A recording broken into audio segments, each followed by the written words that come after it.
সবাইকে আন্তরিক প্রীতি এবং শুভেচ্ছা জ্ঞাপন করছি। আমি আনিস আহমেদ লস্কর। আজকে আলোচনা করছি মীর জাফরের কাহিনী। আমরা সবাই জানি নবাব সিরাজদৌল্লার প্রধান সেনাপতি ছিলেন মীর জাফর। নবাব সিরাজদৌল্লার প্রচুর সংখ্যক সৈন্য সামর্থ্য থাকার ফলে ইস্ট ইন্ডিয়া কোম্পানি তার সাথে পেরে উঠতে পারছিল না।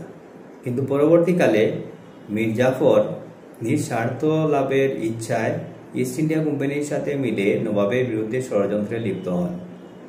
পলাশীর যুদ্ধে নবাবের প্রচুর সংখ্যক সৈন্য মীর জাফরের নেতৃত্বে যুদ্ধ থেকে বিরত থাকে এবং ইস্ট ইন্ডিয়া কোম্পানি সহজেই যুদ্ধে জয়লাভ করে।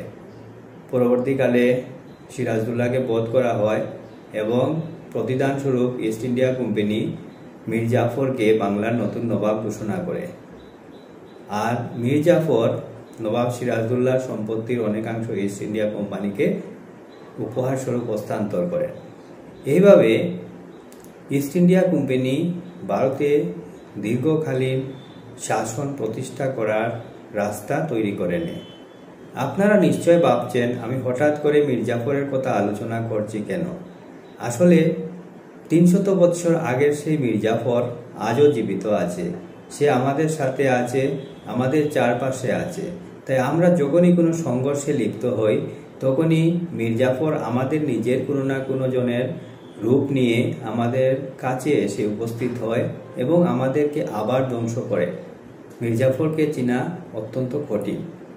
তাই যখনই আপনি কোনো সংঘর্ষে পড়বেন তখন প্রথমে আপনি আপনার চারপাশে দেখুন মীর জাফর কোথায় আছে, কজন আছে। মীর জাফরকে চিনুন এবং শনাক্ত করুন এবং তাকে প্রতিহত করুন। মীর জাফর যদি আপনার সাথে থাকে তাহলে আপনি শত্রু মোকাবিলা করতে পারবেন না। মীর জাফরদেরকে আপনি যদি প্রতিহত করতে পারেন তাহলে আপনি সহজেই শত্রুকে জয় করতে পারবেন।